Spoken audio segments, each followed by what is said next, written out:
Hey folks, today we've got a stock build for you in Corsair's new Crystal 680X RGB chassis. And they've also supplied us with a bunch of their new components and accessories so that we can kit the build out in a full RGB and Corsair ecosystem. So before we actually build into the chassis itself, it's probably worth just having a quick look around at some of the different features that it comes with. So this particular chassis rocks the similar dual chamber design that you would have found in the Air 540, except this time it's been given the tempered glass treatment. So behind the hinged door, you can find quite a familiar inside. We've got mounts for 280mm and 240mm radiators on the top, same with fans, 360 on the front, no room for a 420, it's not big enough. We've got 140, 120 on the back. We've also got a vertical mount here on the side. Unfortunately, you have to buy an extra bracket for that to make it work, or you can just have it wiggle around. So because our card that we're going to be putting in here is humongo, we're not going to do that. So we're going to just have it in the regular arrangement, but you can do that. In the back, because it's a dual chamber, we've got room for your power supply and all your cabling, so that should make your cable management quite simple. Also, hard drives and any accessories, if you've got lighting packs, lighting nodes, maybe Commander Pros, that can go all the back. Just keep the airflow nice and straightforward. Speaking of airflow, obviously being a tempered glass case, airflow can be a bit difficult. So what Corsair have done is they've put great big gaps between all of the glass panels and the main bodywork. So that should, in theory, provide ample airflow. We're going to be seeing that's actually the case. As you can see, we've got quite a low-end entry-level configuration going into here. So MSI has provided us with an X470 gaming M7 AC motherboard, which we're going to be putting an AMD, which we're going to be putting a 2700X into. And I've also got a GPU the size of my arm. MSI also sent an RTX 2080 Ti Gaming X Trio. Now for the memory, we've got some special stuff, which is Corsair's new Dominator Platinum RGB. Now, if you did have the forethought of actually ordering the bracket to vertically mount your GPU, you could use one of these, which is their new PCIe riser card. This will allow you to connect your GPU to your motherboard and have it vertically mounted facing the glass window. But we didn't have that, so we're not going to be using that.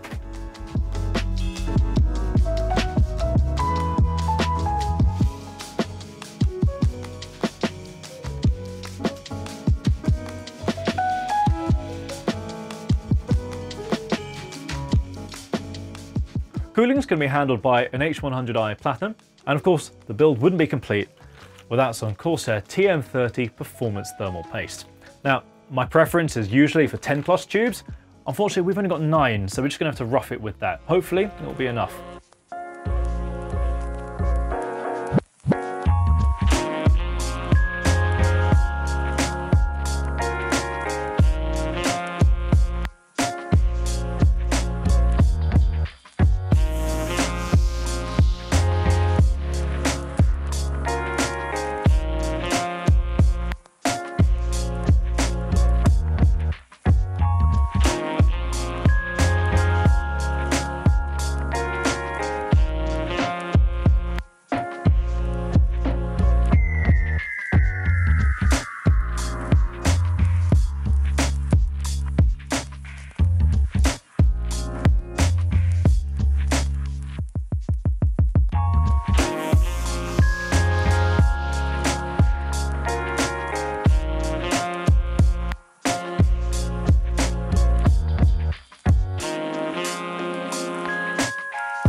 So we've just about reached the time to install the power supply, and Corsair's given us an RM850X for that purpose.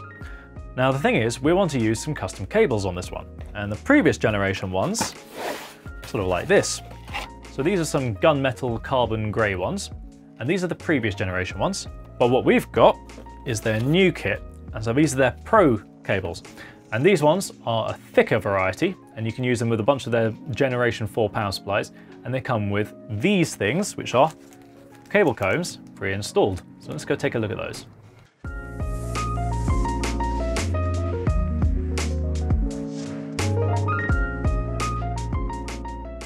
So comparing the two sets of cables, these ones are the thicker gauge, and instead of having heat shrink on the ends going into the terminals, they go right the way through.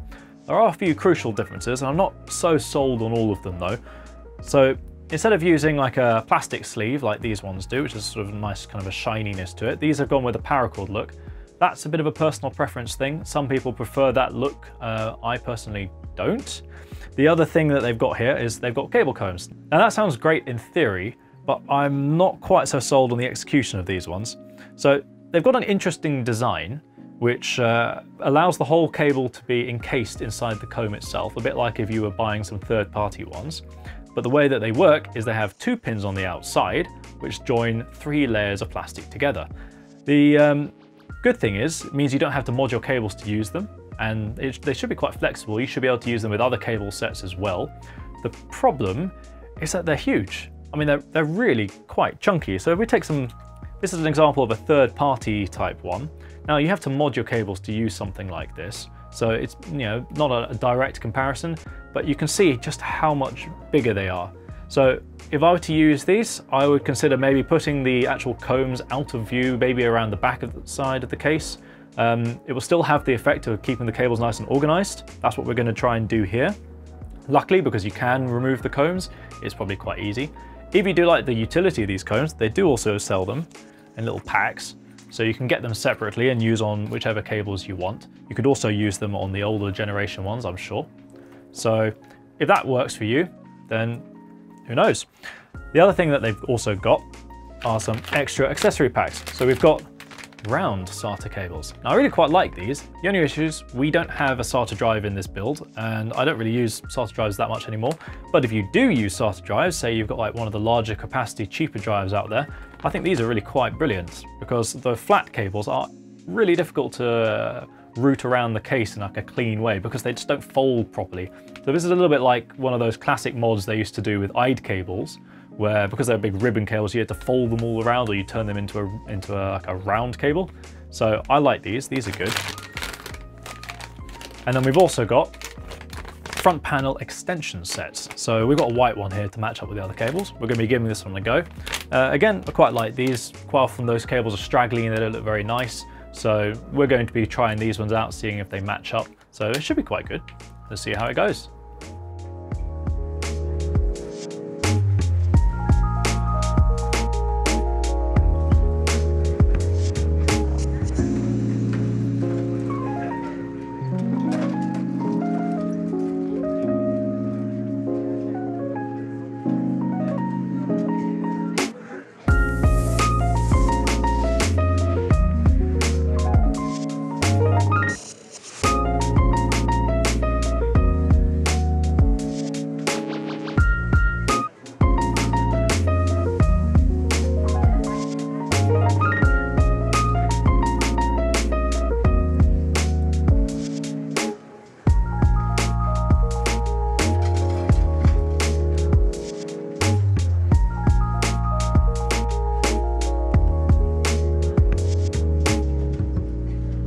So after some careful consideration and realizing that having the GPU in the normal way in this case will leave it completely empty since we don't have any water cooling, we've decided we're going to use the PCIe riser card anyway and mount the card vertically on the back without the bracket.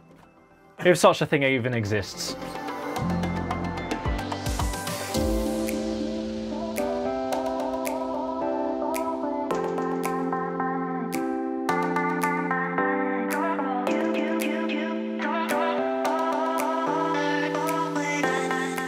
So rather surprisingly, installing Windows and getting all the RGB software via iQOO and Mystic Light was really quite simple. It actually all worked for the first time, which I think is a new record, especially for this many peripherals and RGB components. But we've managed to get it so everything can sync up through the front, through different waves, and through the GPU all the way through to the cooler and the motherboard itself. And whilst it's in rainbow vomit mode at the moment, of course, you can just set it to anything you want. Building into the 680X RGB was really quite a simple experience, mostly because of the dual chamber design. Having the power supply around the back makes cable management way easier, and I didn't really have to spend very much time, but it looks really quite neat. Also, the cables that came with the new Pro cable sets, quite easy to manage. Although I'm not a huge fan of the actual cones themselves, it was quite easy to move them around and make sure that the cables were all nicely properly done. The one issue I did find was that because the cable cones are so large, trying to get the dual 8 pins at the top of the motherboard was quite challenging, especially because they have to go and buy the cooler. That was okay in the end because I could just move the actual cones a little bit further down, and so they're still neat. I hope you found that interesting and helpful. Make sure to sub to the channel because we've got some fantastic content on the way, tech and modding related. So I'll see you for that.